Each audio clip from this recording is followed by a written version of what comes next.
राज्याभिषेक समारोह संस्थेतर्फे कार्यक्रमाची सुरुवात करण्यापूर्वी मी सगळ्यांचे मनापासून स्वागत करते आणि सगळ्या टेक्निकल ट्रायल्स आपल्या झालेल्या आहेत, तेव्हा आवाज आता व्यवस्थित येत असावा. सगळ्यांना येत असेल तर कृपया तसे नक्की सांगा. तर 26 जुलै 2020 हा 21वा कारगिल विजय दिवस. कारगिल युद्ध 1999 साली झाले. त्या कारगिल विजयाची शौर्य गाथा गाण्याचा हा दिवस. जयोस्तुते श्री महान मंगले शिवास्पदे शुभदे स्वतंत्रते भगवती त्वामहं यशोयुतां वंदे. भारत मातेला नमन करून, शिवरायांना वंदन करून मी सौ चिन्मयी बापय आजच्या व्याख्यानमालेच्या कार्यक्रमाची सूत्रसंचालिका म्हणून सगळ्यांचे शिवराज्याभिषेक समितीतर्फे हार्दिक स्वागत करते. राज्याभिषेक समितीचे संस्थापक माननीय अच्युतराव वैद्य, आजचे प्रमुख वक्ते मेजर जनरल अच्युत देव यांचे मनापासून स्वागत. संस्थेच्या सगळ्या कार्यकर्त्यांचे, स्नेही आणि हितचिंतकांचे स्वागत.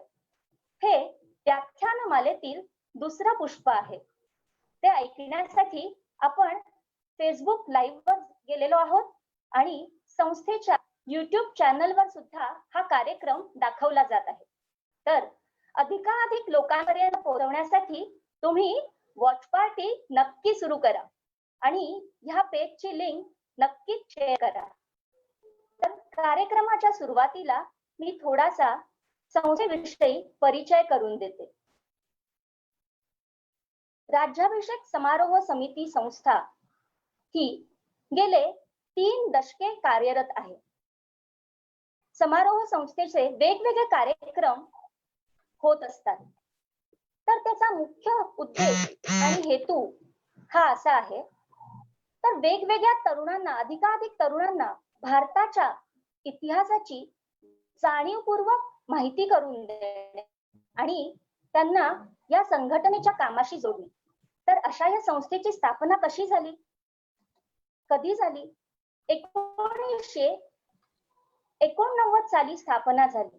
तरुणांच्या मध्ये भारताच्या गौरवशाली इतिहासाची जागृती, आवड निर्माण व्हावी याकरता ही स्थापना झाली. आणि संस्थेतर्फे दरवर्षी ठाणे जिल्ह्यातील 80-90 महाविद्यालयीन तरुण तरुणींना घेऊन रायगड परिक्रमा, रायगड दर्शन, राज्याभिषेक उत्सव इत्यादी कार्यक्रमांमध्ये त्यांचा सहभाग घेतला जात आहे. विशेष म्हणजे राज्याभिषेक समारोह संस्था ही एकमेव अशी संस्था आहे की जी राज्याभिषेक अगोदर संपूर्ण रायगड परिक्रमा तरुणांतर्फे घडवून आणते. ही 17 किलोमीटरची असते आणि हे कार्य 31 वर्ष सतत चालू आहे. यामध्ये आजपर्यंत 2500हून अधिक तरुण तरुणींचा सहभाग नोंदवला गेला आहे. हिंदू साम्राज्य दिनाचे औचित्य साधून संस्थेतर्फे ठाण्यात मासुंदा तलाव येथे असलेल्या छत्रपती शिवाजी महाराजांच्या मूर्तीचे पूजन केले जाते आणि ठाणे महानगरपालिकेच्या घोषक पथकातर्फे मानवंदना देखील दिली जाते. ठाण्यातील गडकरी रंगायतन येथे शिवकालीन इतिहासावर आधारित गेले अनेक वर्ष संस्थेने कार्यक्रम आयोजित केलेले आहेत. इथे ओशाळला मृत्यू, रायगडाला जेव्हा जाग येते, शिवकल्याण राजा अशी अनेक प्रसिद्ध नाटके दाखवण्यात आली आहेत, जी सगळ्यांसाठी खुली असतात. या कार्यक्रमांमध्ये बाबासाहेब पुरंदरे, सु. ग. शेवडे अशा अनेक मान्यवरांनी मार्गदर्शन केले आहे. गेले काही वर्षे दिवाळीला दुर्ग बांधणी स्पर्धा घेण्यात येत आहे, ज्यात ठाणे जिल्ह्यातील 100हून अधिक मंडळे सहभागी होतात. स्पर्धेच्या पारितोषिक वितरण कार्यक्रमाच्या वेळी निनादजी बेडेकर, पांडुरंगजी बलकवडे, सच्चिदानंदजी शेवडे, शरदजी पोंक्षे, सौरभजी करडे अशा महाराष्ट्रातील अनेक प्रसिद्ध व्याख्यात्यांचे मार्गदर्शन लाभले आहे. ठाण्यात विविध कार्यक्रमांचे आयोजन करून त्यात जास्तीत जास्त तरुणांना सहभाग करून घेण्याचा संस्थेचा कायमच प्रयत्न राहिला आहे. संस्थेच्या कार्यक्रमात सहभागी झालेले पुढील कार्यक्रमात कार्यरत होऊन कार्यकर्ते म्हणून काम करतात.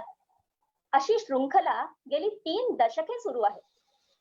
सध्याला चीनी व्हायरसच्या प्रादुर्भावाने कोणतेही जाहीर कार्यक्रम घेतले जात नाहीये.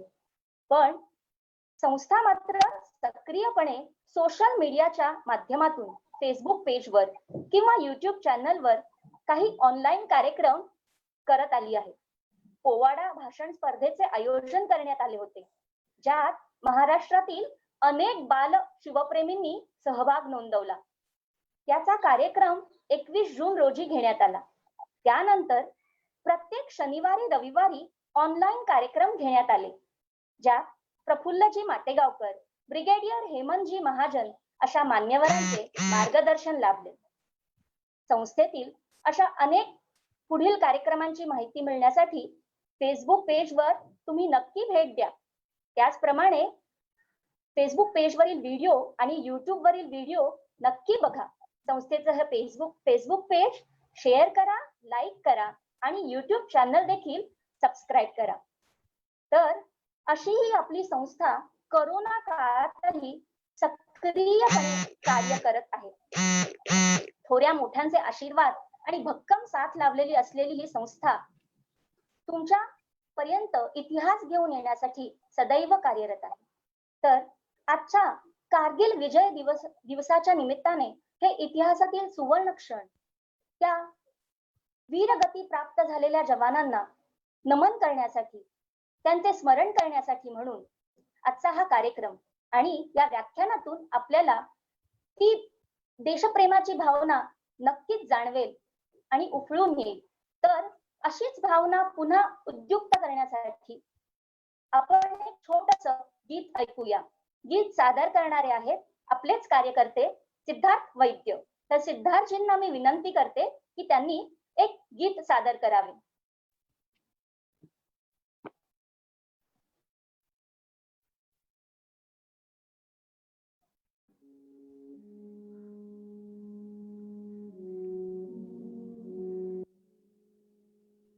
तलवारों पे सर वार दिए, अंगारों में जिस्म जलाया है, तब जाके कहीं हमने सर पे ये केसरी रंग सजाया है.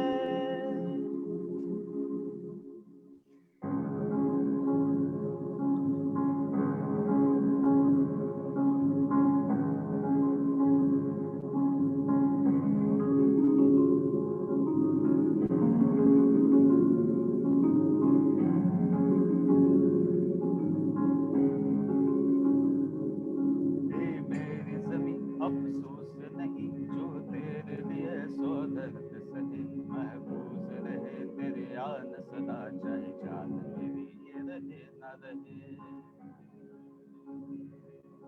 ए मेरी ज़मीं महबूब मेरी नस नस में तेरा इश्क बहे, फीका न पड़े कभी रंग तेरा जिस्मों से निकल के खून कहे.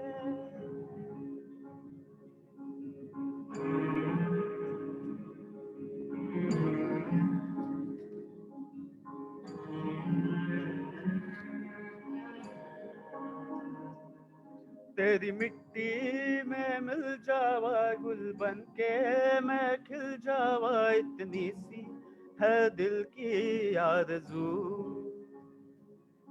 तेरी नदियों में बह जावा, तेरी खेतों में लहरावा, इतनी सी है दिल की आरज़ू. ओ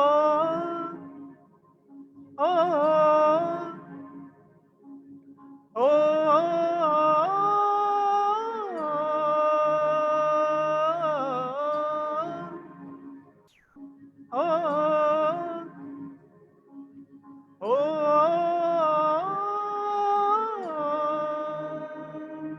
सरसों से भरे खलियान मेरे, जहाँ चूम के बंगड़ा पा न सका, आबाद रहे वो गाँव मेरा, जहाँ लौट के वापस जा न सका.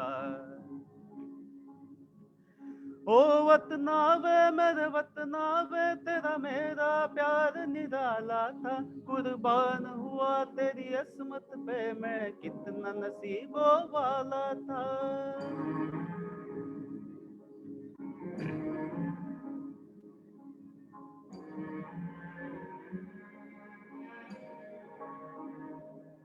तेरी मिट्टी में मिल जावा गुल बन के मैं खिल जावा, इतनी सी है दिल की आरज़ू।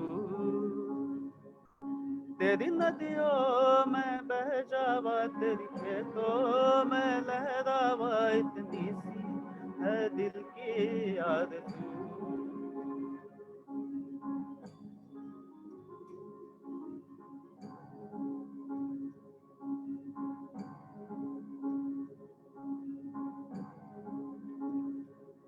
ओ हीरे मेरी तू हंसती रहे, तेरी आंख घड़ी भर नम ना हो। मैं मरता था जिस मुखड़े पे कभी उसका उजाला कम ना हो।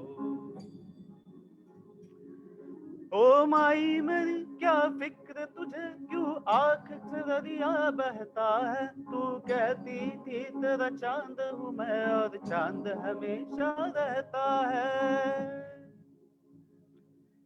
तेरी मिट्टी में मिल जावा गुल बन के मैं खिल जावा, इतनी सी है दिल की आरज़ू। तेरी नदियों में बह जावा, तेरी खेतों में लहरावा, इतनी सी है दिल की आरज़ू।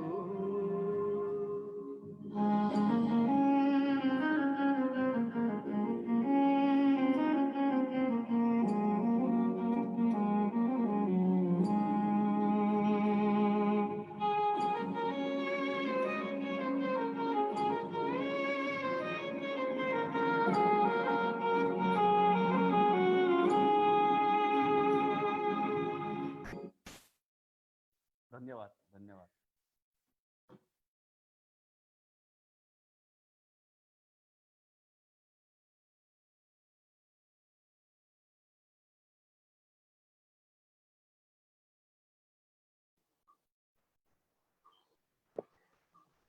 वा वा, खरंच एका सैनिकाला काय हवं असतं तर भारत भूचं, आपल्या मायदेशाविषयीचं अप्रतिम प्रेम आणि तिच्या रक्षणासाठी आपलं जीवनदान.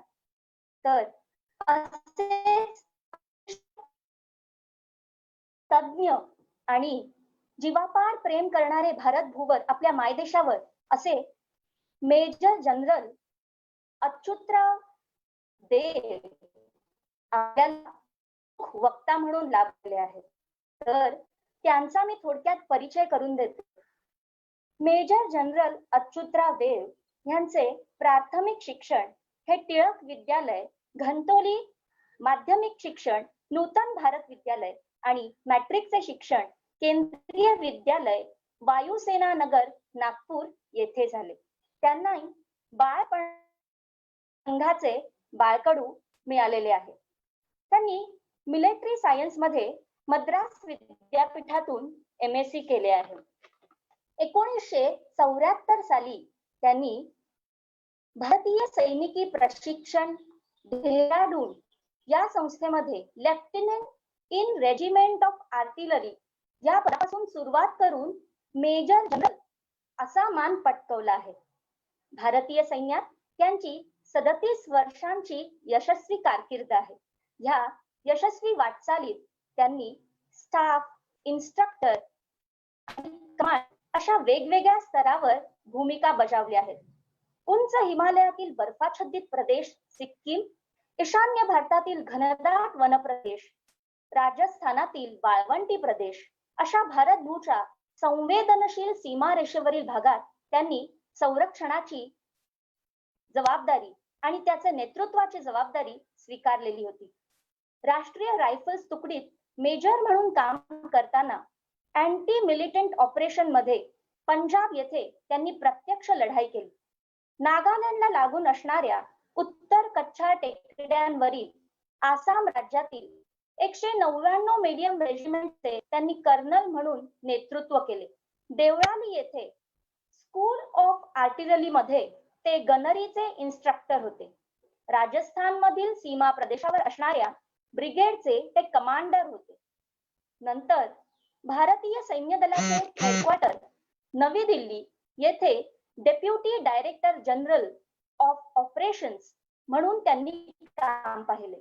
त्यांच्या सेवेच्या अखत्यारीपेक्षा जास्त पराक्रमी आणि अतुलनीय कामगिरी दाखवल्याबद्दल ऑपरेशन्स पराक्रम मध्ये त्यांच्या या सन्मानार्थ त्यांना चीफ कमांडर म्हणून गौरवण्यात आले. 2007 मध्ये त्यांनी Indo Russian joint technical corporation कमिटीमध्ये भारताचे प्रतिनिधित्व केले. 2008 मध्ये जर्मनीतील आर्मी ट्रेनिंग डेलिगेशन मध्ये ते सहभागी होते. 2011 मध्ये भारतीय सैन्यातील head of artillery of southern army Pune येथून ते निवृत्त झाले. सुपरसोनिक क्रूज मिसाईल साठी सुप्रसिद्ध असणाऱ्या ब्रह्मोस एरोस्पेस नागपूर येथे जनरल मॅनेजर म्हणून त्यांनी कार्यभार सांभाळला. शैक्षणिक क्षेत्रात ते सक्रियपणे काम करताना सीपी बेरार एज्युकेशन सोसायटीचे ते अध्यक्षपद भूषवित आहेत. अशा अतिशय अनुभवी आणि तज्ञांचे व्याख्यान आपण सगळे ऐकूयात. माननीय मेजर जनरल अच्युतराव देव यांना मी व्याख्यानाची सुरुवात करण्याची विनंती करते.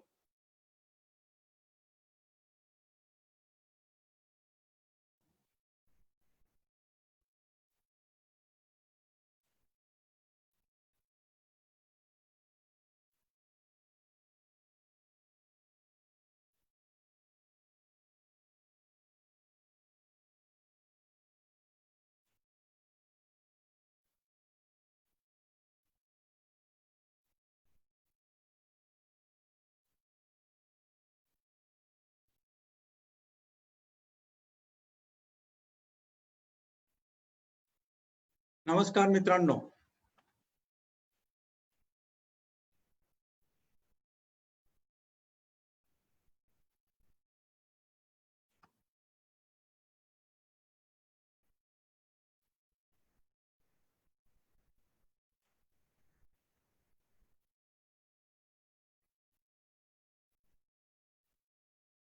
मित्रांनो. आज कारगिल दिवसाच्या निमित्ताने आपण सर्वांनी म्हणजे शिवप्रतिष्ठान जी संस्था आहे त्यांनी मला आज या व्याख्यानमालामध्ये बोलवलं, ह्याच्याबद्दल सर्वप्रथम तुमचे धन्यवाद. आज ठीक 21 वर्षापूर्वी आजच्या दिवशी कारगिल मधलं जे युद्ध झालं होतं म्हणजे ऑपरेशन विजय, ज्याला आर्मी मध्ये त्याचं कोड नेम ऑपरेशन विजय होतं, ते सफल झाल्याबद्दलची जी घोषणा होती ती सरकारने केली.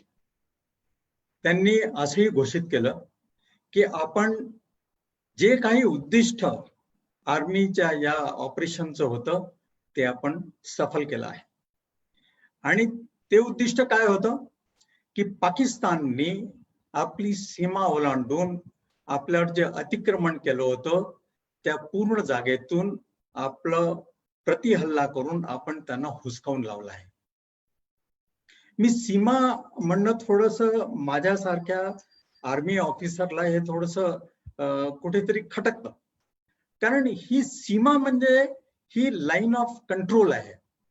लाईन ऑफ कंट्रोल आणि आंतरराष्ट्रीय सीमा याच्यामध्ये फरक आहे. पण तो मुद्दा आपण आता बाजूला ठेवू आणि कारगिल युद्धाच्या बाबतीत आपण जाणून घेऊ. कुठल्याही युद्धाची कथा असो किंवा कुठली पण कथा असो, त्याच्यामध्ये त्या जिथे ती घडते त्या जागेचा भूगोल म्हणजे त्याची जॉग्राफी, तिथले नदी, नाले, पर्वत, लाय ऑफ द ग्राउंड, हे जोपर्यंत आपल्याला त्याच्याविषयी पूर्ण माहिती नसेल तर बऱ्याचशा गोष्टी समजण्यामध्ये गडबड होऊ शकते. त्यामुळे सगळ्यात पहिले आपण कारगिल युद्धभूमी जी होती त्याच्या भूगोलाविषयी थोडीशी माहिती करून घेऊ. आपल्या सगळ्यांना माहितच आहे की कारगिल हा जम्मू अँड काश्मीर म्हणजे सध्याचं जे लडाख केंद्रशासित प्रदेश आहे त्याचा सगळ्यात उत्तरेकडचा जो भाग आहे, जो जिल्हा आहे, तो कारगिल जिल्हा. तो कारगिल जिल्हा हा श्रीनगर पासून लेहकडे जाणारा जो नॅशनल हायवे नंबर 1 जो आपला आहे, त्याच्यावर जवळजवळ मध्यामध्ये हे कारगिल गाव येतं. कारगिल हे एक स्वतंत्र जिल्हा आता आहे. पूर्वी जेव्हा स्वातंत्र्य मिळालं तेव्हा एक तहसील होती. लडाख भागाचे 3 तहसीला होत्या, एक कारगिल, एक स्कार्डू आणि तिसरा लेह. आता जी स्कार्डू जो भाग आहे तो पाकिस्तानकडे आहे, तो कारगिलच्या उत्तरेकडे आहे.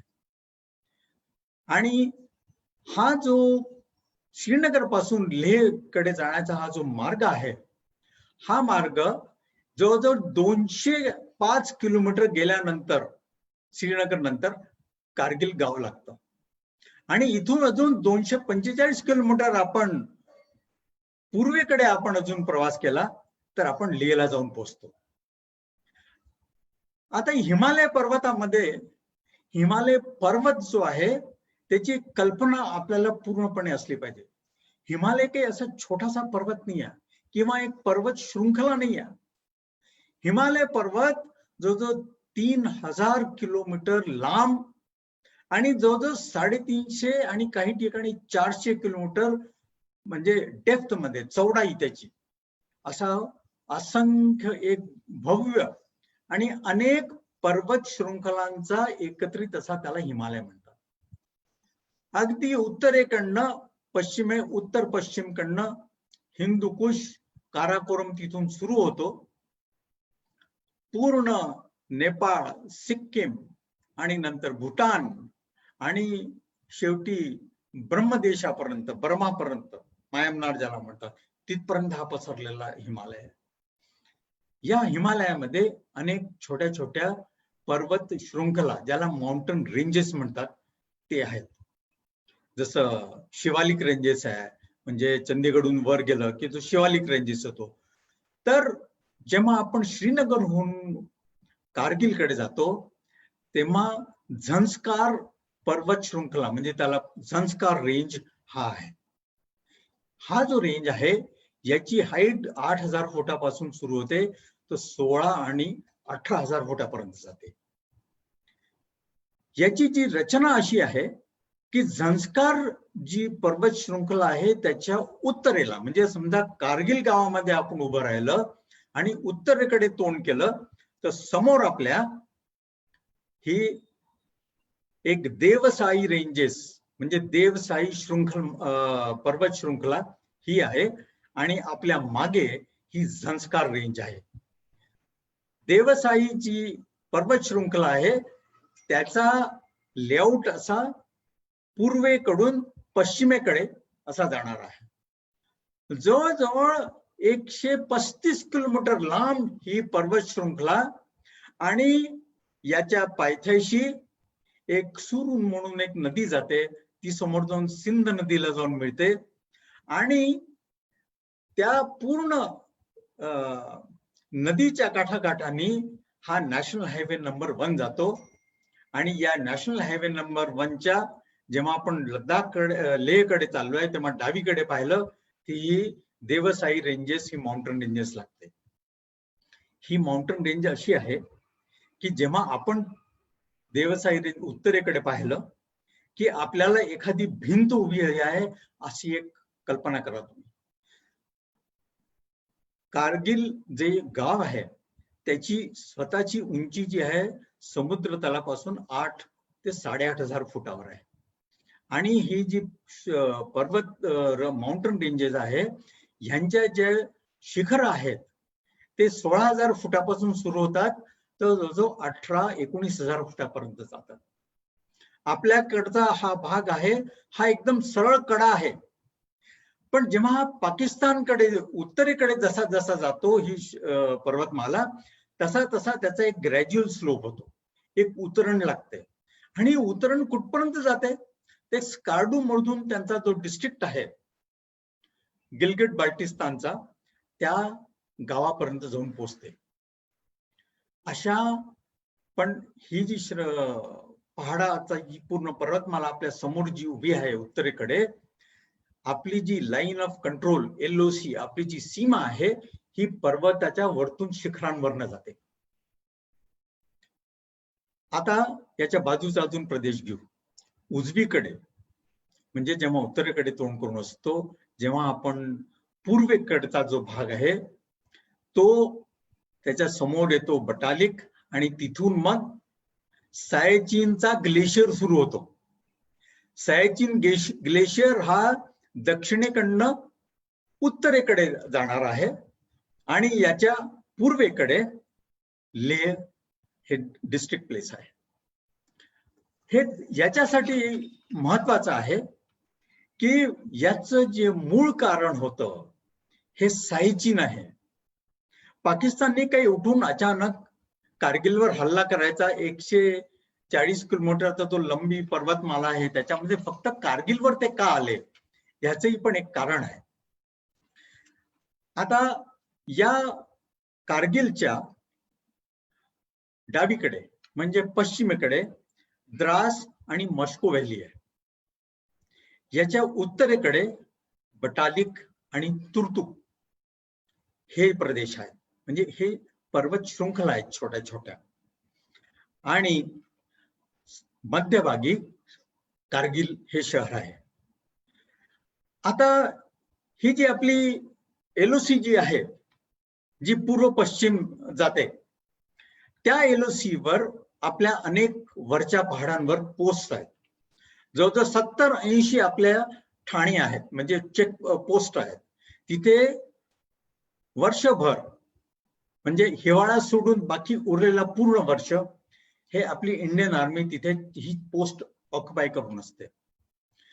पण आतापर्यंत म्हणजे 1999 पर्यंत असं एक आपसामध्ये पाकिस्तान आणि हिंदुस्थानमध्ये कसं अनरिटर्न एक हे होतं की जेव्हा हिवाळा सुरू होतो म्हणजे साधारण नोव्हेंबरच्या महिन्यामध्ये या पूर्ण पर्वतमालावर इतका जबरदस्त बर्फ पडतो, कधी कधी एका रात्रीमध्ये 16 ते 17 फूट बर्फ पडतो. त्याच्यामुळे ही जी ठाणी आहेत ही 28-29 फूट बर्फाखालती दबून जातात.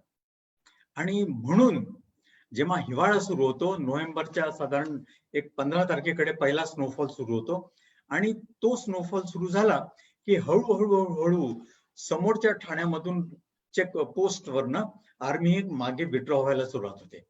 आणि मग खालती लोअर हाईट्सला येऊन जसं कारगिलची जी व्हॅली आहे तिथे मुक्काम असतो. आणि फेब्रुवारी-मार्च नंतर जसा बर्फ वितळायला लागतो तसं अजून पुन्हा वरती सरकत जातात आणि पुन्हा त्या चेकपोस्ट त्यांना ऑक्युपाय केला जातो. ही एक तिथली सिस्टीम होती आणि त्या सिस्टमला ते फॉलो करत त्याप्रमाणे 1998 साली जेव्हा बर्फ पडला नोव्हेंबर-डिसेंबर मध्ये, सगळी शिखरं बर्फाच्छादित झाली. नेहमीप्रमाणे इंडियन आर्मी वापस आली.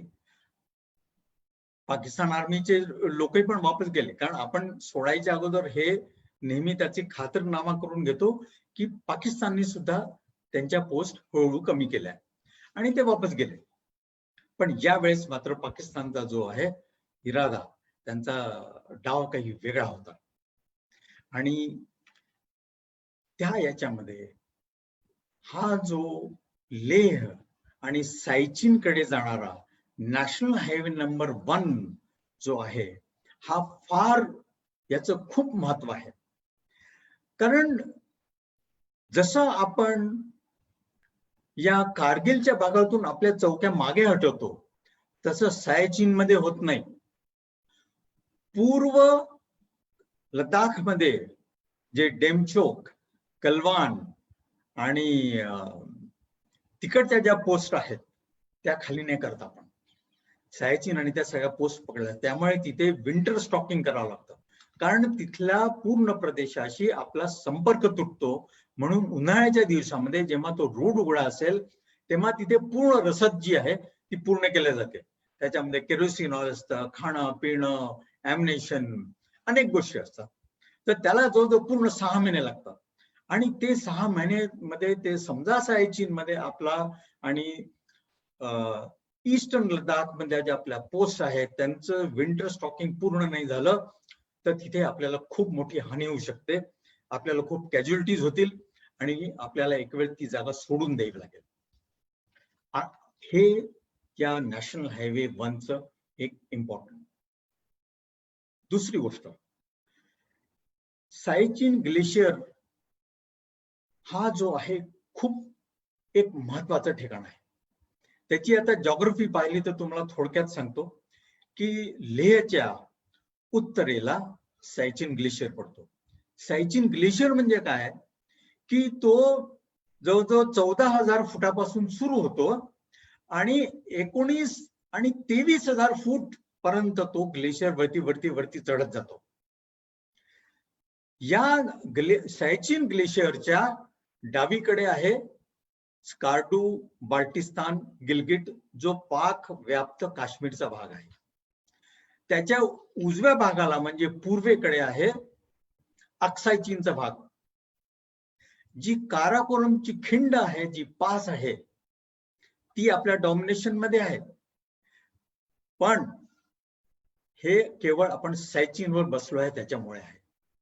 आणि जे आपण आता ऐकलं की दौलत बेग ओल्डीला हे झालं ते झालं, ह्या दौलत बेग ओल्डीला जाणारा जो रस्ता आहे तो सुद्धा सायचीनच्या बाजूनी जातो.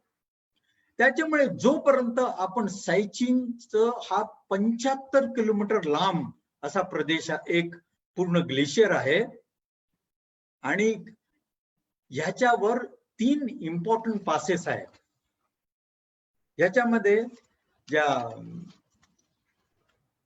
सियाला, बिलाफोंडला आणि ग्योंगला या खिंडी आहेत. पास हिमालयातल्या ज्या पासेस आहेत, तुम्हाला एक पर्वत शृंखला पार करून द्यायचं असेल तर तुम्ही त्या खिंडीतून गेल्याशिवाय तुम्ही पार नाही करू शकत. एखाद दुसरा माणूस जो कोणी पर्वतारोही आहे किंवा माउंटेनियर आहे तो तर चालला जाईल, पण 10-15 लोकांचा रसद घेऊन कोणाला जायचं असेल तर तो जोपर्यंत तो त्या खिंडीमधून जात नाही तोपर्यंत तो पलीकडे जाऊ शकत नाही. कारण तिथे ऑक्सिजन नाही आहे, तिथे प्रचंड थंडी, तिथे स्नो ब्लिझर्ड चालतात. अशा परिस्थितीमध्ये खिंडीशिवाय तिकडे जायला मार्ग नाही. आणि या तिन्ही खिंडी ज्या आहेत, ज्या काराकोरम आणि अक्साय चीन मधला जो भाग आहे त्याला पीओकेचा जो भाग आहे त्याला आपसात त्याचा संबंध जोडतात. त्या तिन्ही पासेसवर भारताचा कब्जा आहे. त्यामुळे हे सायचीन जे आहे या पूर्ण कारगिल युद्धाचं जे एक पाकिस्तानची योजना होती त्या गणितामध्ये सगळ्यात अहम भूमिका ही सायचीन ग्लेशियरची आहे. आता कारण काय, कशासाठी पाकिस्ताननी हा हल्ला केला हे सर्वश्रुत आहे की त्यांना काश्मीरचा जो मुद्दा आहे तो इंटरनॅशनल फोरम मध्ये त्यांना तो समोर आणायचा होता. लोकांना दाखवायचं होतं की भारत किती अत्याचार करून राहिला आणि म्हणून त्यांनी आपले जे सैनिक आहेत त्यांना मिलिटंटच्या ड्रेस घालून त्यांना समोर पाठवलं होतं, जेणेकरून लोकांना सांगायला की बाबा हे काश्मीरीच आहे आणि हे भारताच्या विरुद्ध लढून राहिले. ही कारणं अशी अनेक असतील, पण एक मोठं भावनात्मक याचं कारण हे फार कमी लोकांना माहिती असेल आणि ते म्हणजे सायचीन. सायचीनचा बदला. सायचीनवर आपण कब्जा केला 1984 मध्ये. 1984 मार्च मध्ये ऑपरेशन मेघदूत लॉन्च झालं आणि ते ऑपरेशन मेघदूत आपण लॉन्च याच्यासाठी केलं जे स्ट्रॅटेजिक इम्पॉर्टन्स जो सायचीनचा होता ते, आणि सगळ्यात मुख्य म्हणजे पाकिस्तान आणि चायनाचा एक डाव होता की त्यांचा आपसात जो संबंध आहे या सायचीन ग्लेशियरमुळे तुटल्यामुळे सायचीन ग्लेशियरवर जर पाकिस्तान जाऊन बसलं तर मग अक्साय चीनकडनं चायनाचा जो भाग आहे तो ते आपसात त्यांचा मिलाप होतो आणि त्याच्यानंतर ते एक कोर्सिव्ह ऍक्शन घेऊ शकतात लेह आणि लडाखवर. लेह आणि लडाखचा पूर्ण भाग ते आपल्याकडनं काढू शकतात. म्हणून त्यांनी एक प्लॅन केला होता, त्याचं नाव होतं ऑपरेशन अब्दिल. आणि हे ऑपरेशन अब्दिल एप्रिल महिन्यामध्ये 1984 मध्ये लॉन्च होणार होतं. पण आपण सतत या मागोवर होते की इथे काहीतरी शिस्त आहे, आणि ही बातमी आपल्या लोकांना लागली. ही कशी लागली म्हणजे आपली तयारी तशी 1983 पासून चालू होती. आपण आपले सैनिक जे आहे अंटार्क्टिक मध्ये आपली एक मिशन जातं, दरवर्षी जायचं. त्या अंटार्क्टिक मिशन मध्ये आपण या लोकांना सामील करून टाकलं होतं, जेणेकरून हाय अल्टिट्यूड मध्ये, कमी ऑक्सिजन मध्ये, अति हिमवृष्टी असलेल्या प्रदेशामध्ये राहायची आणि काम करायची आणि लढाईची त्यांची तयारी असली पाहिजे, म्हणून वर्ष आपण त्यांना अंटार्क्टिक मध्ये पाठवलं. अशी आपली तयारी चालू होती. त्याच सुमाराला आपण प्लॅन करत होतो की 1984 मध्ये सायचिनवर हल्ला करायचा. म्हणून आपल्याला जे अति शीत म्हणजे थंडीसाठी आर्क्टिक जे इक्विपमेंट लागतं, जे -55 डिग्रीज टेम्परेचरसाठी जे सूट्स लागतात, जोडे लागतात, कॅप लागतं, ऑक्सिजन सिलेंडर, हे सर्व आपण आपल्यापाशी तर बनत नव्हतं. म्हणून आपण इंग्लंड मधून घ्यायला गेलो. तिथे बर्ट अँड सन्स म्हणून एक कंपनी आहे लंडन मध्ये, एक छोटासा हे सांगतो. तिथे आपण जेव्हा त्यांना आपला जो मिलिटरी अटॅची लंडन मधला होता, त्यांनी जेव्हा त्यांच्याशी कॉन्टॅक्ट केला, त्यांनी सांगितलं की बाबा रे, आम्ही तुम्हाला आत्ता देऊ शकत नाही, कारण आमच्याकडे एक मोठा ऑर्डर पडलाय, 2500 इक्विपमेंट आम्हाला द्यायचे आहे, तर तुम्ही थोडं थांबा, 1-2 महिने, आम्ही तुम्हाला तुमची व्यवस्था करतो. ते ऐकल्याबरोबर आपले कान उभे राहिले, आणि जेव्हा खोलामध्ये जाऊन या सगळ्यांचा छडा लावला, तेव्हा आपल्याला पता लागला की 2500 जे इक्विपमेंट चाललाय हे पाकिस्तानकडे चाललाय. आणि त्याच्यानंतर मग जास्त शोध जेव्हा घेतला आपल्या गुप्तहेर खात्याने, तेव्हा आपल्याला कळलं की सन एप्रिल-मे महिन्यामध्ये हमला करणार आहे. म्हणून 13 मार्चला हा हमला झाला. आणि त्यावेळेस कुमाऊ स्काउट्स आणि लडाख स्काउट्स आणि कुमाऊ इन्फंट्री रेजिमेंटची जी एक बटालियन होती, ती त्यावेळेस एक कॅप्टन संजय कुलकर्णी म्हणून कुमाऊ रेजिमेंटचे होते, ते पण एक त्याच्यामध्ये एक कंपनी कमांडर होते. त्यांनी 13 तारखेला हा हमला लॉन्च केला. पाकिस्तान किंवा चीनला कळायच्या अगोदरच बर्फ पडलेला होता, त्या याच्यामध्ये आपण सायचीनवर कब्जा केला. असा कब्जा केला की गियाला, बिलाफोंडला, सियाला, हे सगळे पासेसवर आपण आपला ठाणी जमवली. आपला पूर्णपणे तिथे शस्त्रास्त्र लावून बसलो. वरती 23,000 फुटापर्यंत बिलाफोंडला तिथे आपल्या ट्रुप्स व्यवस्थित आपल्या LMG वगैरे लावून बसले होते. त्याच्यामुळे कितीही त्यांच्यावर हल्ला केला, पाकिस्तानने प्रयत्न केला, तरी त्यांचा काही सक्सेस झाला नाही असं. आणि त्याचा सगळ्यात मोठा परिणाम हा झाला की त्यावेळेस जियाउल हक हे प्रेसिडेंट होते पाकिस्तानचे. त्यांना मार्शल लॉ लावला होता त्यांनी, आणि त्यांचे जे अपोजिशन लीडर्स होते ते त्यांना खूप लताडलं.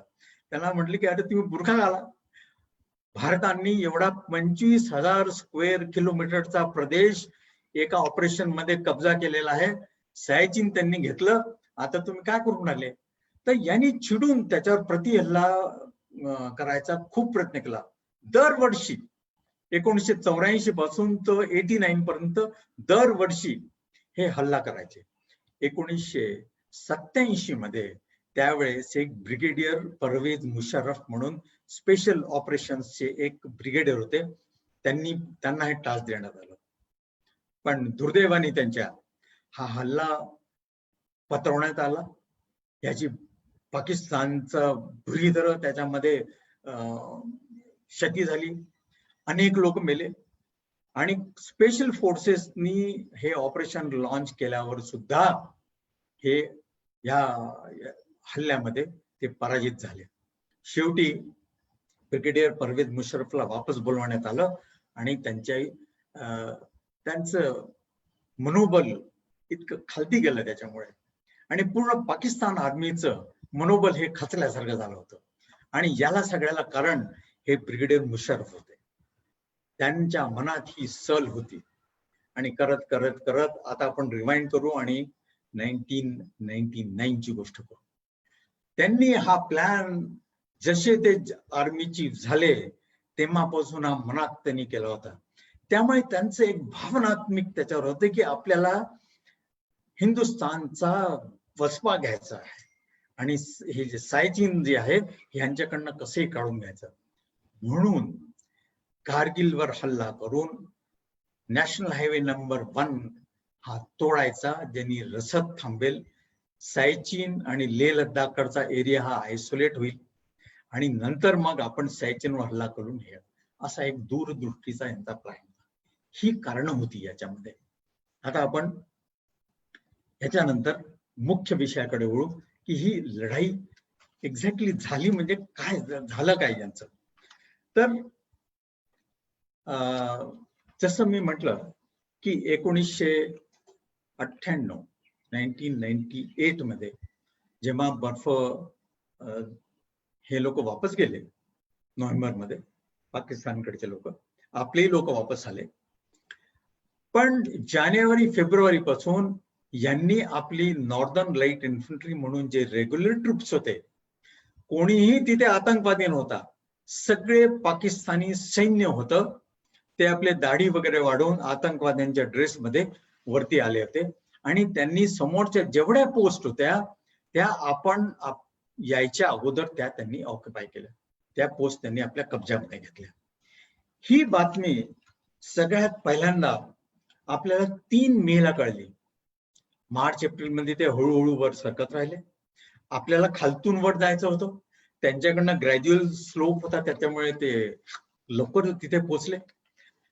3 मेला तिथे जे चरवा असतात ना, म्हणजे गाय मेंढपाळ असतात, ते मेंढपाळ आपले मेंढ्या घेऊन वर पहाडाच्या वर चढायला सुरू करतात जसा जसा बर्फ वितळायला लागतो.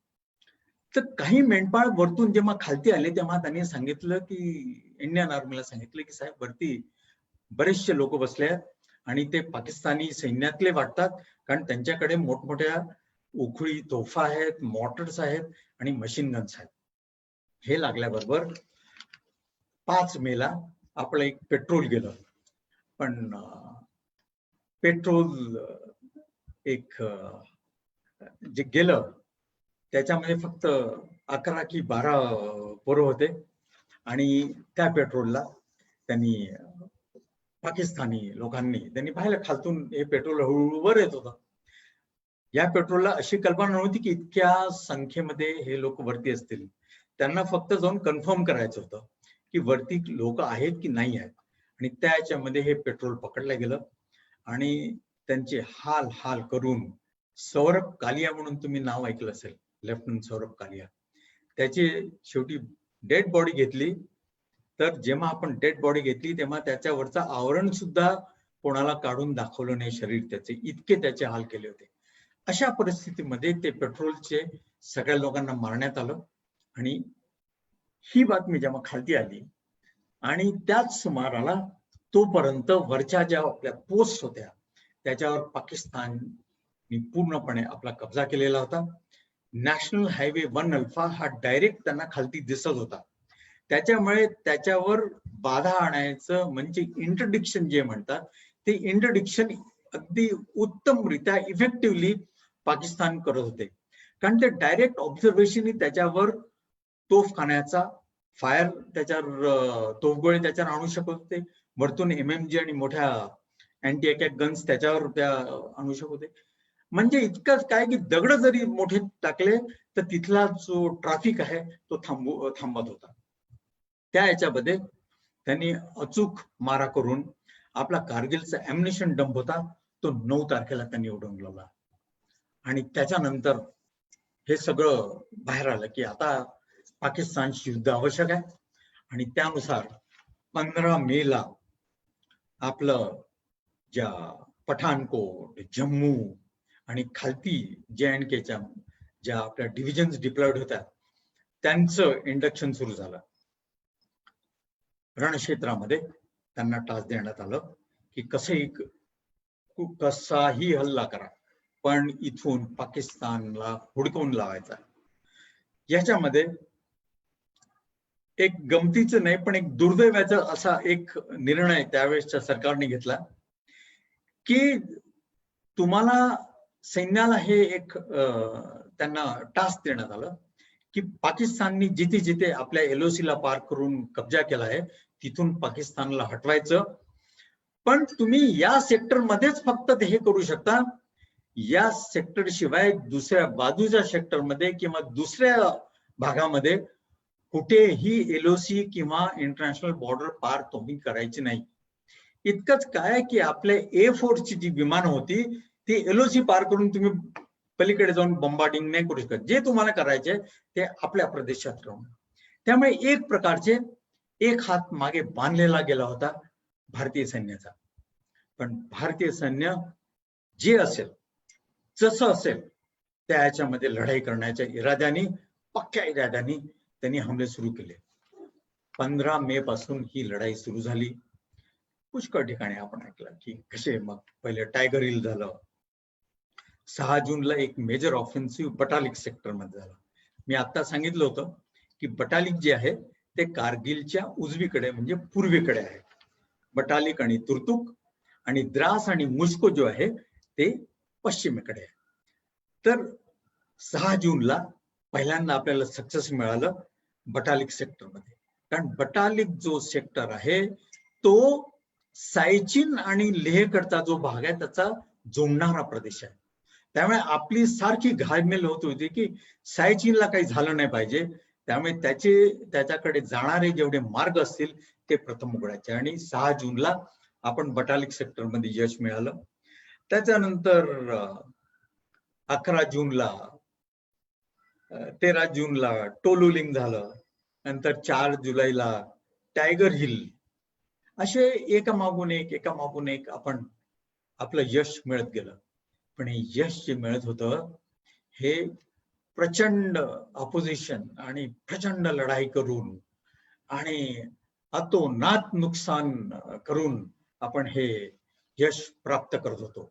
कारण तुम्ही कल्पना करा की आपल्याकडनं जेव्हा चढाई होत होती तेव्हा तो सरळ वरती जाणारा एक पहाड होता आणि पाकिस्तानकडनं एक उतरण अशी वर येत होती त्यांच्याकडे. अशा याच्यामध्ये आणि त्यांच्या डायरेक्ट ऑब्झर्वेशन खालती असताना आपण त्यांच्यावर हल्ला करताना किती आपल्याला प्राण गमवायला लागतील, किती लोकांना. म्हणजे पहाडांमधली जी लढाई आहे ही सर्व डॉमिनेटिंग ग्राउंड ज्याच्याकडे असते त्याच्याकडनं नेहमी असते. पण अशाही परिस्थितीमध्ये भारतीय सेनानी आपल्या पराक्रमाची पराकाष्ठा केली आणि एक प्रत्येक पोस्टवर आपण हमला करत गेलो आणि त्याच्यामध्ये आपल्याला यश मिळत गेलं. जवळजवळ 1.5 महिना ही लढाई चालत गेली. अशाच याच्यामध्ये जुबा राईड झाल्या. त्याच सुमाराला पाकिस्तानला जसं टायगर हिल आणि टोलोलिंग वर कब्जा झाला त्यांच्या लक्षात आलं की आता आपण भारतीय सैन्यापुढे आता याच्या पुढे टिकावं लागणं अशक्य आहे. कारण 26 मे पासून भारतीय वायुसेना इफेक्टिव्हली हे त्यांचं बॉम्बार्डिंग सुरू होतं पाकिस्तानी पोस्टवर. हल्ला करायच्या अगोदर एअरफोर्स आणि आर्टिलरी हे दोघ जण त्या पोस्टवर पाकिस्तानी पोस्टवर बॉम्बार्डिंग करून त्याला बेचिराग करायचे. जास्तीत जास्त त्याला हानी होत होती आणि त्याच्यानंतर रात्रीच्या वेळेस आपली इन्फंट्री हल्ला करून त्याच्यावर कब्जा करत होती. असा एक पॅटर्न त्याच्यामध्ये झाला होता. अशा याच्यामध्ये जेव्हा त्यांच्या लक्षात आलं तर त्यावेळेस त्यांचे जे पंतप्रधान होते ते म्हणजे एक कठपुतली सारखे होते. त्यांना तर हे नव्हतं माहिती की हा युद्ध झालं. कारण तुम्हाला आठवत असेल फेब्रुवारी 99 मध्ये वाजपेयी आपले जे पंतप्रधान होते त्यांच्यामध्ये आणि नवाज शरीफ मध्ये एक करार झाला, शांती करार. त्याला लाहोर डिक्लेरेशन म्हणतात. एकमेकांवर आक्रमण नाही करायचे सगळं ठरलं.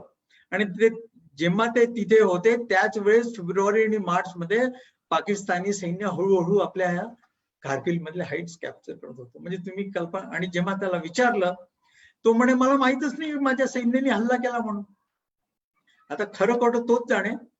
कारण परवेज मुशर्रफ त्यांचा जो आर्मी चीफ होता त्यांनी सांगितलं की मी यांना म्हणे 15 दिवस अगोदर सांगितलं होतं पण आता हा आता नाही म्हणतोय. अशा परिस्थितीत नवाज शरीफ त्यांचे प्राईम मिनिस्टर हे अमेरिकेला भीक मागायला गेले की कसंही करून तुम्ही हिंदुस्थानला एक 7 दिवस त्यांना म्हणा तुम्ही थांबा, आपण या पोस्ट खाली करतो.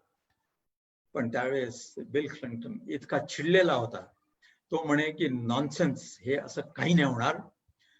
तुम्ही जोपर्यंत तुमच्या प्रदेशात वापस येत नाही तोपर्यंत मी तुमच्याशी बोलायला तयार नाही.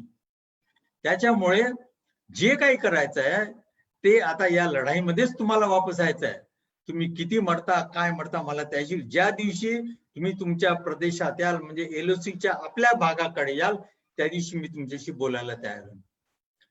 ही गोष्ट होती 4 जुलैची. आणि त्याच्यानंतर एकामागून एक हल्ले सुरू होते आणि आपल्याला यश मिळत होतो. आता इतक्या मोठ्या या सर्व लढाईचं वर्णन करणं तर कठीण आहे. मी आजच्या दिवसासाठी म्हणून एक फक्त लढाई तुम्हाला सांगू इच्छितो. ती लढाई कशी खेळली गेली, त्याच्यामध्ये वीर पराक्रमी आपले योद्धे कसे लढले, त्याच्यावरनं तुम्हाला पूर्ण कल्पना येईल की कारगिल मध्ये कसं युद्ध लढलं गेलं. ही लढाई आहे बटालिक मध्ये एक .4812 म्हणून एक पॉइंट. 4812 म्हणजे काय, जवळजवळ 16,300 फूट उंचीवर ही पोस्ट होती. आणि या पोस्टवर पाकिस्तानचा पूर्णपणे कब्जा होता. मी जसं म्हटलं की सायचीनकडे जाणारा रस्ता हा बटालिक मधून जातो, त्यामुळे हे बटालिकची पोस्ट घेणं कुठल्याही हालतीत हे आवश्यक होतं. त्याच्यासाठी Jammu and Kashmir light infantry, आमची इन्फंट्रीची रेजिमेंट आहे, त्याच्या 12व्या बटालियनला टास्क दिला. आता आपण त्यातले जे योद्धे आहेत त्यांच्याकडे बोलू. त्यांच्या त्या 12 जॅकेलाय बटालियन मध्ये एक किशिंग क्लोफोर्ड नॉनग्रूम, लेफ्टनंट किशिंग क्लोफोर्ड नॉनग्रूम म्हणून एक ऑफिसर होता. हा ऑफिसर नाव थोडस वेगळं वाटतंय म्हणून हा जो ऑफिसर होता हा मेघालयचा शिलाँगचा राहणार.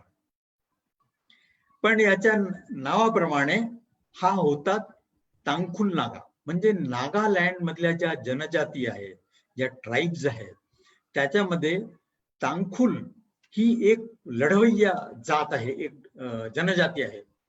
त्या जनजातीचे हा क्लिफर्ड होता. आणि ह्याचे वडील जे पीटर केशिंग जे होते ते शिलाँग मध्ये स्टेट बँक ऑफ इंडिया मध्ये मॅनेजर होते. आणि तिथे असताना त्यांनी म्हणजे या क्लिफर्डची जी आई होती ती तिथल्या शिलाँगची जी एक जनजाती आहे तिथली होती, ती नागान होती. म्हणून याचं नाव किशिंग हे त्याच्या जातीचं नाव, क्लिफर्ड हे त्याचं नाव, आणि नॉनग्रो हे त्याच्या आईच्या ट्राईबचं नाव. असा हा मुलगा 1975 साली याचा जन्म शिलाँगला झाला. याचं पूर्ण बालपण शिलाँग मध्ये केलं. 12वी त्याने डॉन बॉस्को स्कूल मधून शिलाँग मधून केलं. लहानपणापासून हा अत्यंत धाडशी आणि शेवटी तो तांखुल नागा वॉरियर होता. जवळजवळ हे 5 फूट 10 इंच याची उंची, तगडा जवान. आणि याचे शौक जे होते ते फुटबॉल खेळायचे आणि बॉक्सिंगचे. याच्या घराच्या पलीकडे एक छोटासा एक पहाडी होती. त्या पहाडीवर एक उंच ओटा, त्याच्यावर खूप असं हिरवं छान गवत असायचं. शिलाँग मधले पहाड तुम्हाला माहिती आहे, छोटे छोटे पहाड. आणि त्या छोट्या पहाडाच्या पलीकडे हे आसाम रायफल रेजिमेंटचं सेंटर होतं. तिथे खालती त्या व्हॅलीमध्ये ड्रिल चालायची, परेड चालायची, कधी बिगुल वाजायचे, कधी पाईप बँड वाजायचा. ह्याला त्याचं खूप अट्रॅक्शन होतं. त्या छोट्याशा त्या पहाडावर चढायचा आणि तिथून घंटे ती त्यांची परेड पाहत असायचा. ह्याला त्याचं खूप अट्रॅक्शन होतं. पण त्याचे वडील एका बाबतीत स्ट्रिक्ट होते की रविवारच्या दिवशी सकाळी 9:30 वाजता तू कुठेही असशील तुला चर्चमध्ये पोहोचलं पाहिजे. असा एक ह्याचं हे बॅकग्राऊंड सांगायचं म्हणजे एक पापभिरू, उत्तम लढवय्या असा हा पोरगा आपलं कॉलेज करण्यासाठी म्हणून शिलाँग सोडून गुवाहाटीला आला. तिथे सेंट अँथनी कॉलेजमध्ये त्यांनी ग्रॅज्युएशन केलं आणि 1997 मध्ये त्यांनी ऑफिसर्स ट्रेनिंग अकॅडमी चेन्नईला त्यांनी आपला दाखला केला. तिथे तो जॉईन केला आणि 1997 डिसेंबर मध्ये त्याला ऍज ए लेफ्टनंट म्हणून कमिशन मिळालं. कमिशन मिळाल्यावर त्यांनी जॅक म्हणजे Jammu and Kashmir light infantry या रेजिमेंट मध्ये तो जॉईन झाला. जॉईन झाल्यावर 6 महिने नसतील गेले तर हे युद्धाचं वारं सुरू झालं आणि त्याची 12वी जी बटालियन होती त्यांना 28 जूनला ही कामगिरी देण्यात आली की तुम्हाला पॉइंट 4812 वर कब्जा करायचा आहे आणि त्यांना तारीख दिली होती की 2 जुलै सकाळी पहाट व्हायच्या अगोदर या पॉइंट 4812 वर तुम्हाला याच्यावर कब्जा करायचा आहे, कारण त्याच्यानंतरचे ऑपरेशन्स हे त्याच्यावर अवलंबून होते. अशा परिस्थितीमध्ये ही बटालियन त्याच्या बेस जवळजवळ 10-11 हजार फुटावर त्या पहाडाचा बेस होता ते गोळा झाले. पॉइंट 4812 पासून जवळजवळ 3-3.5 किलोमीटर दूर ही बटालियन एकत्र झाली. रात्री प्रवास करायचे, दिवसा डोंगरदऱ्यामध्ये लपून राहायचे. असा प्रवास करत करत करत हे 28 तारखेला त्या बेस कॅम्पशी येऊन पोहोचले. तिथे आल्यावर त्यांनी योजना केली. आता पॉइंट 4812 ची रचना पहा. त्याच्या दक्षिणेकडनं आणि त्याच्या पूर्व आणि पूर्वेकडनं हे सरळ कडेकोट पहाड होता आणि त्याच्या पश्चिमेकडनं आणि उत्तरेकडनं म्हणजे जिथे पाकिस्तानचा अप्रोच होता तिकडनं त्याची एक जी ग्रॅज्युअल ढलान होती. तिथून एक छोटासा पौलवाट जायची. त्यामुळे सगळ्यात त्याच्यावर हल्ला करायसाठी सुकर जी जागा होती तीही होती. हे पाकिस्तानलाही माहित होतं. त्यामुळे त्यांनी आपले सगळे ऑटोमॅटिक वेपन्स आणि सर्व जे प्रतिकार करायसाठी होते हत्यार ते सगळे या अप्रोचवर त्यांनी लावून ठेवले होते. इथून कोणीही आला असता तरी त्याला समोर जाणं मुश्किल होतं, कारण LMG आणि MMGचा मारा इतका जबरदस्त होता की तिथून हल्ला करण्यामध्ये असंख्य लोकांची सैनिकांचा मृत्यू झाला असता आणि तो अटॅक फेल झाला असता. ह्याची कल्पना आपल्यालाही पण होती. मग आता काय करायचं म्हणून याच्या पूर्वेकडनं एक सरळ त्या सुळक्यावर असं चढून जायचं होतं आणि त्याची 1300 फूट तो सुळका असा उंच होता. जवळजवळ असं म्हणतात की 80 डिग्रीचा त्याच्यामध्ये स्लोप होता. तो त्या स्लोपवरनं चढून जायला ते टास्क.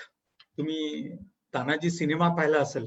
आपल्या सगळ्यांना कोंढाण्याची गोष्ट माहिती आहे की तानाजी कसे तो किल्ला त्या सुळक्यावर चढून गेले तटाकडनं आणि निवडक माणसाकडनं जाऊन आणि त्यांनी किल्ल्याचा मुख्य दरवाजा ओढला. तेव्हा कुठे त्यांची मुख्य जी सैन्य होतं ते आतमध्ये आलं आणि लढाई करून त्यांनी सिंहगड जिंकला होता. त्या प्रकारची ही योजना झाली होती की क्लिफर्ड किशिंग ज्याला एक निवडक म्हणजे आमच्याकडे त्याला कमांडो प्लॅटून म्हणतात, घातक प्लॅटून म्हणतात. 12 जॅकलायची जी घातक प्लॅटून होती त्याचा कमांडर क्लिफर्डला नेमण्यात आलं. त्याला टास्क होतं की या पहाडावर पूर्वेकडचा जो अप्रोच आहे तो पहाडावरनं रोप्स लावून रात्रभरात वर चढायचं, वरती जायचं आणि त्या पॉइंट 4812 कडे जाणारा जो रस्ता होता तिथे जी एक प्लॅटून डिप्लॉयड होती कसंही करून त्याच्यावर कब्जा करायचा. एकदा त्याच्यावर कब्जा केला जो मुख्य जो रस्ता होता त्याच्यावरचं डॉमिनेशन संपत होतं आणि तिथून आपलं मुख्य सैन्य समोर येऊ शकत होतं. हे काम क्लिफर्डला दिलं गेलं. क्लिफर्ड रोज रात्री थोडं समोर सरकत 29 तारखेला तो पहाडाच्या बेस कॅम्पला जाऊन पोहोचला. त्यांनी संध्याकाळच्या सुमाराला जाऊन 29 तारखेला सर्व निरीक्षण केलं, कुठून रोप्स लावायचे, कसं चढायचं याची पूर्ण योजना बनली. 29 तारखेला संध्याकाळपासून त्यांनी आपलं 48 तासासाठी स्वतःचं जेवण पाणी सगळं स्वतःजवळ, आणि पूर्ण रात्र 29-30 ची रात्र ते थंडीत कुडकुडत त्या पहाडाच्या पायथ्याशी जंगलात आणि पहाडाच्या दराकपरीमध्ये लपून राहिले. 30 तारीख जशी रात्र झाली तसे त्यांनी आपले रोप्स काढले आणि हळूहळू चढायला सुरुवात केली. पण या सर्व कामगिरीमध्ये त्यांची जी मुख्य बटालियन होती, जी पश्चिमेकडच्या अप्रोचकडे त्या पौलवाटेच्या अप्रोचने येणार होती, त्यांनी त्यांच्यावर एक खोटा हल्ला करण्याचं, त्याला रूज म्हणतात, एक अटॅक केला. त्याच्यामध्ये नुसता रात्रीच्या वेळेस हल्ला होतोय असं दर्शवण्यात आलं, पण मुख्य हल्ला तो नव्हता. पाकिस्तानला वाटलं की हा त्यांचा मुख्य हल्ला आहे, त्यामुळे त्यांनी त्याच्यावर आपले जितक्या MMG होत्या, तोफगाळे होते, सगळे त्याच्यावर त्यांनी फायरिंग सुरू केलं. या फायरिंगमुळे एक मोठा फायदा असा झाला की क्लिफर्डची जी प्लॅटून होती, ती जी वर चढत होती, तिथे या आवाजामुळे यांचा जो चढण्याचा आवाज होता किंवा जे ठोकण्याचे आवाज होते ते त्याच्यात दबून गेले, आणि मुख्य लक्ष जे आहे पाकिस्तानी सैन्याचं हे त्या मेन अटॅक कडे गेलं. या सर्व याच्यामध्ये तुम्ही कल्पना करू शकता की रात्रभरामध्ये जेव्हा तिथलं टेम्परेचर त्या दिवशी -5 to -7 डिग्रीज होतं, प्रचंड हवा चालत होती, 70-80 किलोमीटर प्रति घंटाच्या याने हवा चालू होती. जे रोप्स होते ते असे हलत होते, इकडून तिकडे झुलत होते. तशाही परिस्थितीमध्ये त्यांनी या रोप्सच्या साहाय्याने हळूहळू वरत, आणि सकाळी 3:30च्या सुमाराला शेवटी जो छोटासा एक पठार होता त्याच्या खालती एक 15 फूट खालती एक छोटासा पॅच होता, तिथे जाऊन पोहोचले. तिथे पोहोचला, यांनी आपला रोप काढला, बाकीच्या साथीदारांसाठी सोडला, आणि हा तिथे अर्धा तास बसून राहिला. सकाळचे आता 3:03 झाले होते. जवळजवळ 17-18 जण वरती जसे पोहोचले तसं त्यांनी वरती 15-20 फूट जो वरचा भाग होता तिथे हळूहळू वरती सरकत गेले. जसे ते वर आले, 14-15 लोकांचा तो हे अंधारात पाकिस्तानचा जो सेंट्री होता त्याने आवाज दिला, आणि आवाज दिल्यानंतर सांगितलं की इकडनं कोणीतरी येत आहे. ते कळल्याबरोबर पाकिस्तानची जी ती प्लॅटून होती त्यांनी आपले जे एक MMG आणि एक LMG जे होते त्यांचा जो डायरेक्शन होती त्या यांच्या, कारण अंधारात दिसत तर काहीच नव्हतं, एक अंदाज घेऊन त्यांनी क्रॉस फायर सुरू केला. कारण कुठूनही गेला तरी आता तो समोर येणार माणूस त्याच्यामध्ये मरेल, आणि हे असं फायरिंग मधून मधून ते करत होते. त्याच्यामुळे आपले जी ही प्लॅटून वर पोहोचली होती ती काही समोर जाऊ शकत नाही. 2-3दा प्रयत्न केले, त्याच्यामध्ये आपले 4 आपले वीर योद्धा त्याच्यामध्ये धराशायी झाले.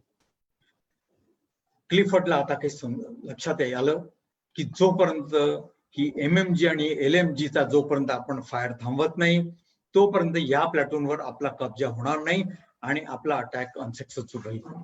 आपण समजा आज या रात्रीमध्ये या पोस्टवर कब्जा नाही केला, जो मुख्य हल्ला आहे तो सकाळीच वरतून सगळ्यांना दिसेल कुठे कुठे कोण बसलाय, आणि आपल्या बटालियनला प्रचंड हानी होईल.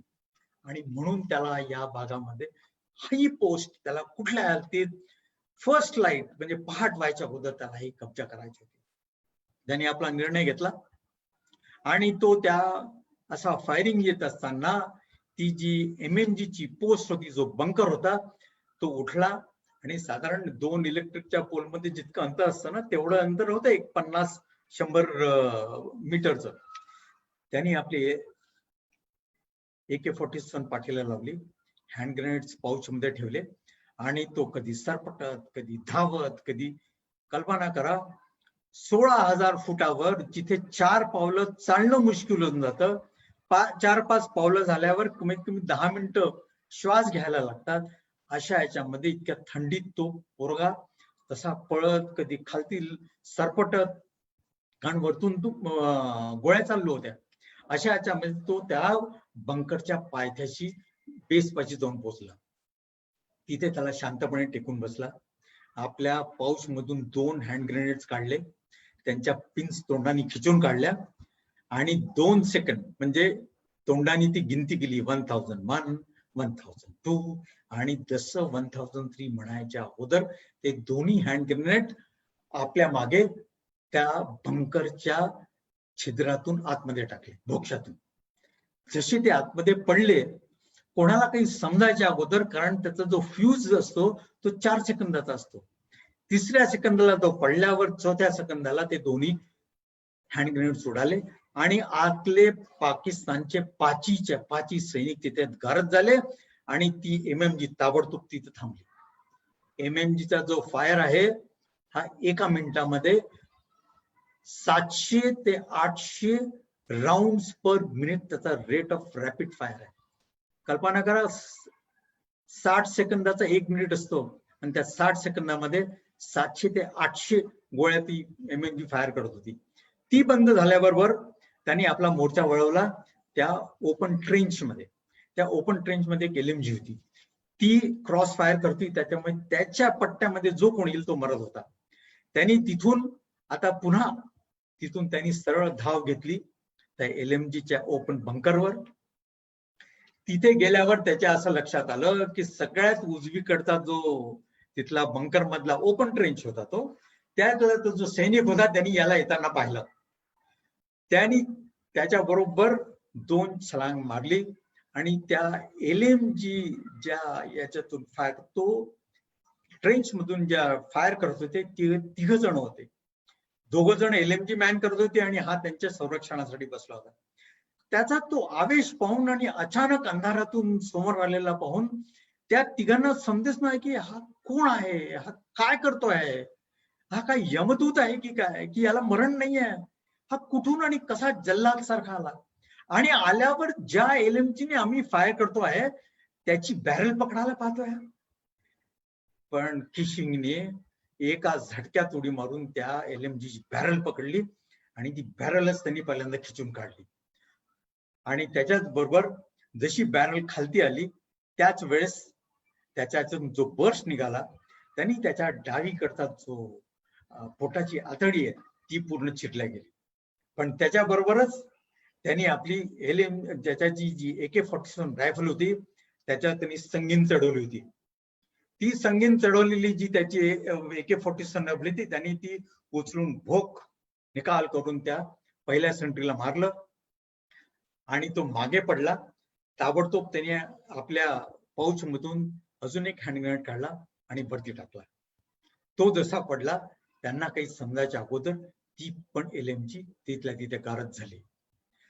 जशा या 2 MMG आणि LMGचा फायर थांबला, हा त्या मागच्या प्लॅटूनला इशारा होता. त्यांनी जायच्या अगोदर त्यांना ब्रीफ केलं होतं प्लॅटून हवालदारला की जसा इकडचा हा फायर थांबेल याचा अर्थ मी तिथे पोहोचलो आहे, ताबडतोब त्याच्यावर हमला करायचा. हमला करायचा हा त्यांचा पहिलेचा प्लॅन ठरलेलाच होता. तोपर्यंत 26 जण वरती पोहोचले होते, सगळ्यांनी आपल्या संगिनी चढवल्या होत्या आणि एकच गर्जना झाली.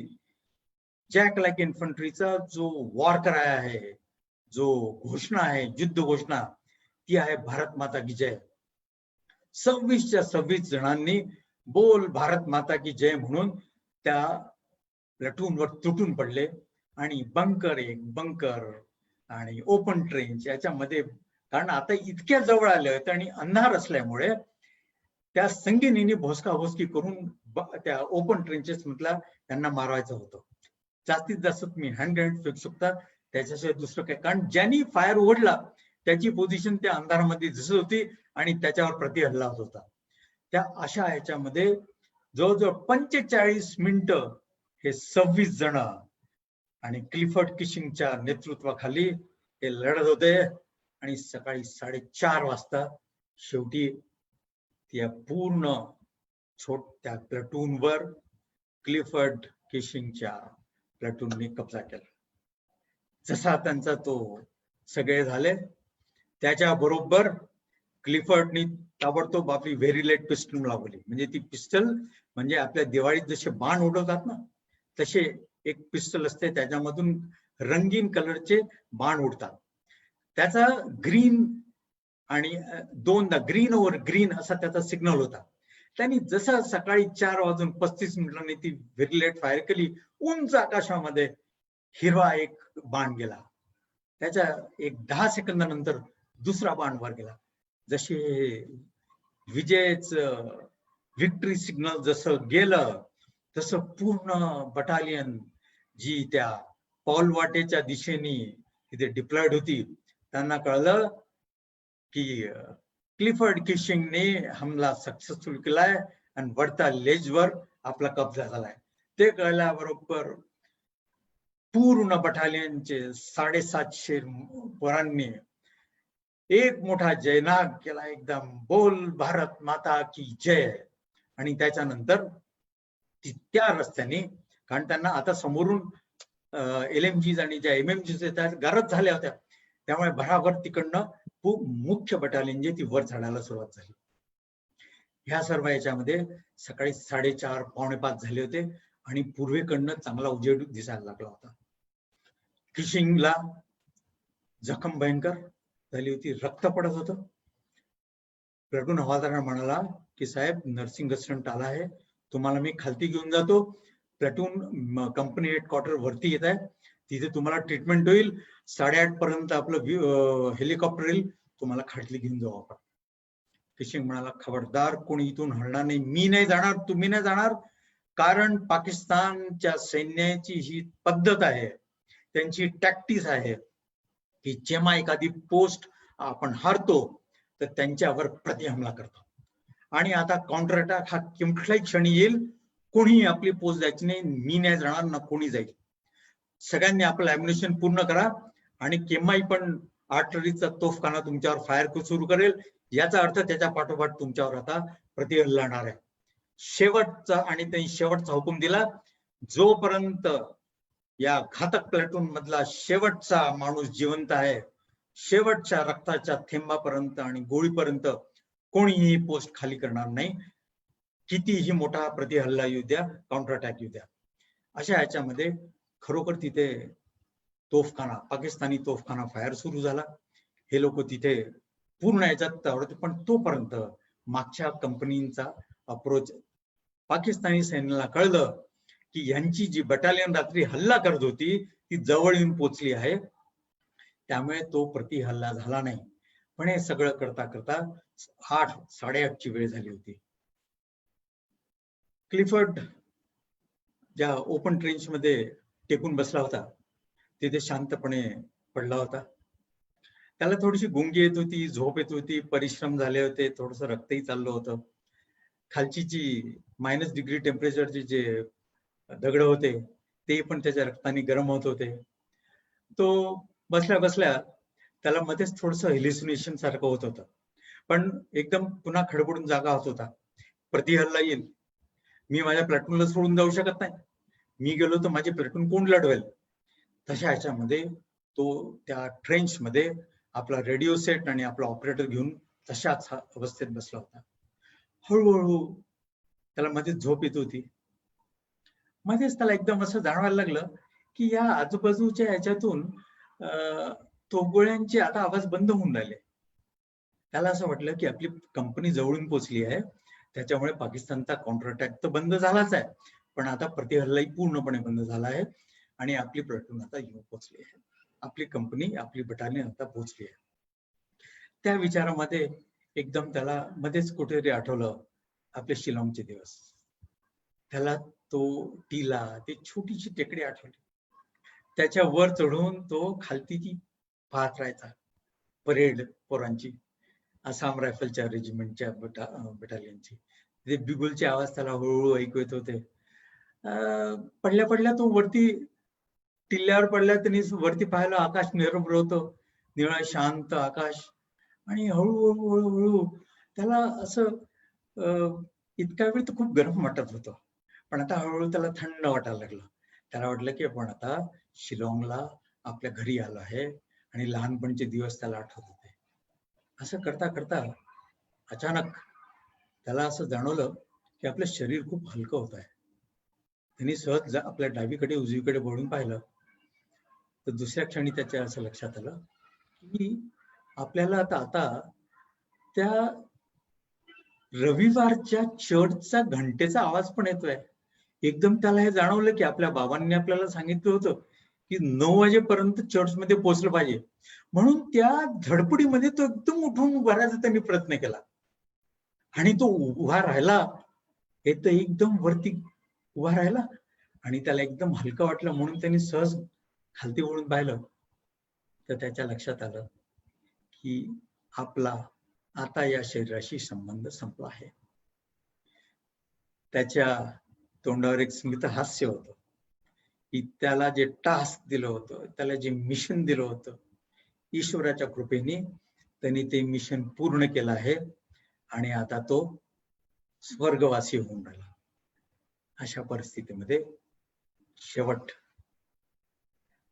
क्लिफर्ड केशिंग नॉन या वीर योद्ध्यांनी आपले प्राण त्यागले.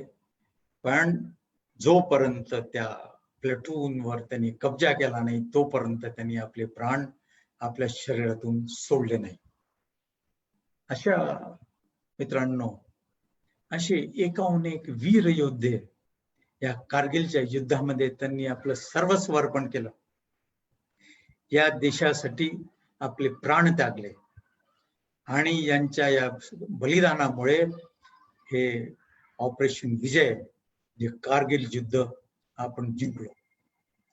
एक एक करत असे अनेक महापुरुष त्या कारगिलच्या युद्धामध्ये धारातीर्थी पडले.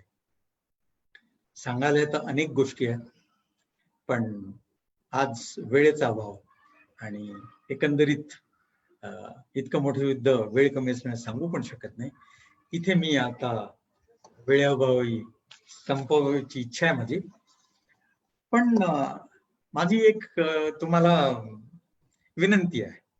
विनंती म्हणजे मला असं म्हणायचं आहे की तुम्ही कारगिलचं वॉर मेमोरियल पाहिलं आहे का? टायगर हिल पासून जर 4-5 किलोमीटरवर हे कारगिलचं युद्ध वॉर मेमोरियल आहे. जरूर एकदा त्याला जाऊन भेट देऊन द्या. आपण जेव्हा लेहला किंवा श्रीनगरला जरी गेला तरी कारगिलच्या त्या गावामध्ये जा आणि तिथे त्या मेमोरियलवर एक माखनलाल चतुर्वेदींची एक हिंदी मधली कविता आहे, पुष्प की अभिलाषा म्हणून. ती कवितेचे 4 कडवे त्या गुलाबी जो तिथला दगड आहे त्याच्यावर काळ्या अक्षरांनी अंकित केलेले आहे. ती कविता तुम्हाला एकदा वाचून दाखवायची माझी इच्छा आहे. त्याच्यानंतर मी संपवेन. कवितेचं शीर्षक आहे पुष्प की अभिलाषा. चाह नहीं मैं सुरबाला में गहनों में गूंथा जाऊं. पुष्प म्हणता है चाह नहीं प्रेमी माला में बिंद प्यारी के ललचाऊं. म्हणजे मी एखाद्या सुंदर तरुणीच्या आभूषणामध्ये मला जायची इच्छा नाहीये. मला ही पण इच्छा नाहीये. चाह नहीं सम्राटों के शव पर हे हरी डाला जाऊं. हे भगवंता, माझी ही पण इच्छा नाही आहे की एखाद्या सम्राटाच्या शवयात्रेवर मला टाकण्यात यावं. इतकंच काय हे प्रभू, मला तुझ्या चरणी समर्पण व्हायची सुद्धा इच्छा नाहीये. काय म्हणतो तो? चाह नहीं देवों के सिर पर चढू भाग्य पर इठलाऊं. तर मग काय इच्छा आहे बाबा तुझी? मुझे तोड देना वनमाली. हे भगवान, हे वनमाली, मुझे तोड़ देना वनमाली, उस पथ पर देना तुम फेंक, मातृभूमि पर शीश चढ़ाने, जिस पर जाए वीर अनेक, जिस पर जाए वीर अनेक. धन्यवाद.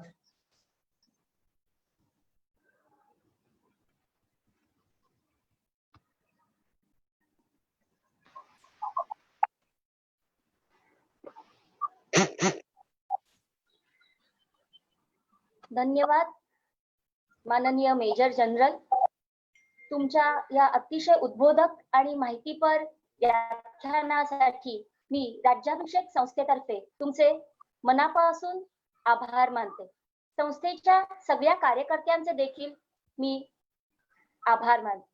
राज्याभिषेक समारोह संस्था ठाणे तर्फे उपस्थित जनगणना कार्यक्रम हे व्याख्यान ऐकले त्या सगळ्यांचे मनापासून आभार मानते. माननीय मेजर जनरल हे सध्या अखिल भारतीय पूर्व सैनिक परिषद विदर्भ प्रांताशी निगडीत आहेत. त्यांच्या या व्याख्यानाबद्दल पुन्हा एकदा आभार. आणि आता कारगिल काय घडले, कसे घडले हे तुम्ही सगळ्यांनी ऐकलेच आहे. तर त्यामधील एक वीर योद्धा शहीद सौरव कालियाची आई काय सांगते ते मी तुम्हाला ऐकवते. आमची मुले तर विवेकानंदांसारखी आहेत, जी गेल्या जन्मीची स्वप्ने पूर्ण करण्यासाठी आली होती व देशासाठी हुतात्मा होऊन ती निघून गेली. आम्ही तर वीरपुत्रांना जन्मच यासाठी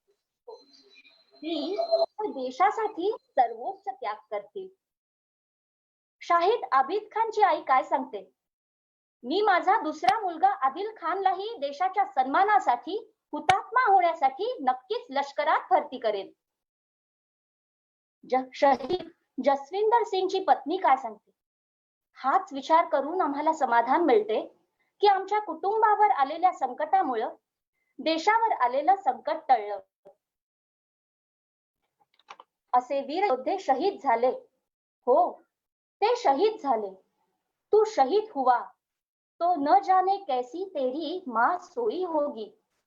एक बात तय है, लेकिन एक बात तय है, तुझे लगने वाली गोली भी 100 बार रोई होगी, 100 बार रोई होगी.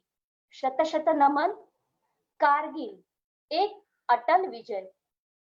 तर या कारगिल विजय दिवसानिमित्त आपण या वीर योद्ध्यांना श्रद्धांजली वाहूया. आणि हा कार्यक्रम समाप्त करण्यासाठी मी सायलीला विनंती करते की तिने वंदे मातरम गावे आणि कार्यक्रमाची समाप्ती करावी.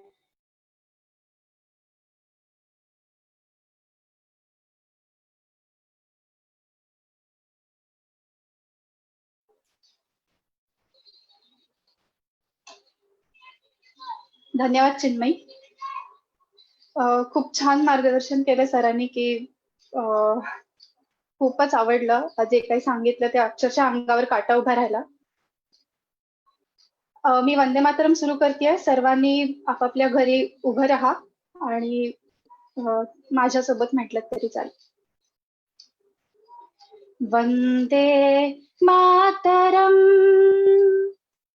वंदे मातरम, सुजलाम सुफलाम मलयज शीतलाम सस्य श्यामलाम मातरम वंदे मातरम. शुभ्र ज्योत्स्नां पुलकितयामिनीं फुल्लकुसुमिता द्रुमदलशोभिनीं सुहासिनीं सुमधुरभाषिणीं सुखदां वरदां मातरं वन्दे मातरम्.